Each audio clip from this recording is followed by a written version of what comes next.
All right, hey everybody. So in the last video, I showed you propaganda technique of the media by selective reporting. Now, within the same news conference, I'm going to show you how the media uses another technique of just hyper-emotionalism. Watch this. The North Koreans when he was over in Singapore? It's a common courtesy. Oh, well, that was stupid Jim Acosta from CNN, fake news CNN. So what he said is, why did the president salute the soldiers when he was in Singapore? And that's just what you do. Again, Jim Acosta, why didn't you say that to when any of the past presidents? And he should know this answer. He's been a reporter for a long time. I'm sure he's never asked that question of Bush, Obama, or any other president because he already knows. This is out of respect. And why didn't he say that to Trump or Bush or Obama or anybody else when they bowed to the Chinese president? Because I just showed you in the last video that China is a huge human rights abuser. Just as bad as North Korea, if not worse. When a military official from another government salutes, that you return that. I'll just ask a second question, completely unrelated, on these children who are being separated from their families as they come across the border. The Attorney General earlier today said that somehow there's a justification for this in the Bible. Where does it say in the Bible that it's moral to take children away from their mothers? What kind of question is that? I mean, honestly, what kind of question is that? That's just ridiculous. You should take children from their mothers. And I'm so tired of it. So you're going to see that they're using, you'll see they start yelling at Sarah and they just start just screaming and yelling. And that's when you know you've lost the argument. See, this is what I've known for a long time. Whenever the person starts yelling or starts character assassination, I mean, this is what you learn in college. This is like really basic 101. You know, you've lost the argument. When you cannot argue with logic and facts, then you just resort to emotions. And that's unfortunately what most appeals to most people. You can see I mean, it's a technique used and making laws, give us, you don't want to kill the babies, give us your guns, right? Just for one example. So watch this, look at this, how they start crying and freaking out and really focusing on this. How can you take children away from their parents? And honestly, reporters, if you really cared, all these years, how come you didn't cry when some lady, in Indiana had a pound of weed in her car, trying to, because she was a single mom and her husband left her and she's got 2 fucking kids and she's trying to make ends meet because she's got 2 jobs and she's just hauling weed around to make some extra money. How come you don't cry when she gets her kids taken away and sent to prison? Just for example of many other ways people get separated from their kids in fucked up ways. I'm not aware of the Attorney General's comments or what he would be referencing. I can say that it is very biblical to enforce the law. That is actually repeated a number of times. That is true. That is true. The Bible says that you should obey the law.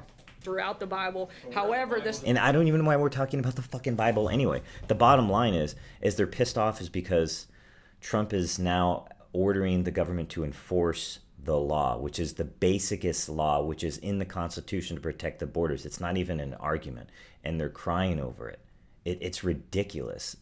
And secondly, what she says too, she's going to say about the Democrats. Hey, the Democrats had a chance. They had a super majority, and they had Obama, and they didn't change the laws. So why are you bitching now? Hold on, Jim, if you'll let me finish. Again, I'm not going to comment on the attorney's specific comments that I haven't seen. That's not what I said, and I know it's hard for you to understand. Even short sentences, I guess, but please don't take my words out of context. But the separation of illegal alien families is the See, that's a cheap shot, Sarah.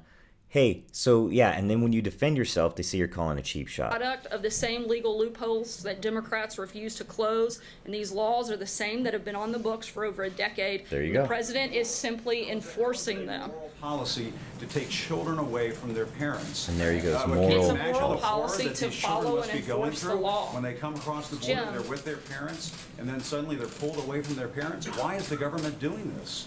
Because it's the law, and that's what the law There you go. states. And the law. You guys don't have to do that. It's You're your right, it doesn't policy. have to be the law, and the president has actually called on Democrats in Congress to fix those loopholes. The Democrats have failed to come to the table, There you go. failed to help this president close And that's these the truth, loopholes and and they don't fix wanna this hear it. problem. We don't And then- want this to be a problem. And their answer is going to be The crying. president has tried to address There's it no a way number of you can't come back. Well, what do you come back with? Oh yeah, I guess you're right. We should have bitched more. Oh well, we're wrong. occasions. We've laid out a proposal, and Democrats simply refuse to do their job and fix the problem. True. Paula, go ahead. Sorry, Jim, I've given you enough Two time. questions. First of all, there is no law that requires families to be separated at the border. This was the administration's choice to move from civil matters and immigration There is no- onto criminal, to criminally prosecute people who come across the border illegally, and therefore you have to separate families. So why did the administration find that this was necessary? And if it continues to not have much of a deterrent effect, will you continue this policy? Again, the laws are the ones that have been on the books for over a decade, and the president is enforcing. See, so you got to think about it. When people are saying, "Oh, Cheeto, Trump face," well, Trump's a racist.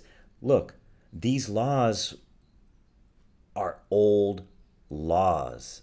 And not only are they laws, but these are the most fundamental laws on the books, the ones to protect the border. That's what the federal government is there for. They have very few jobs to do, and that's one of them. And you can't say that that's not their job.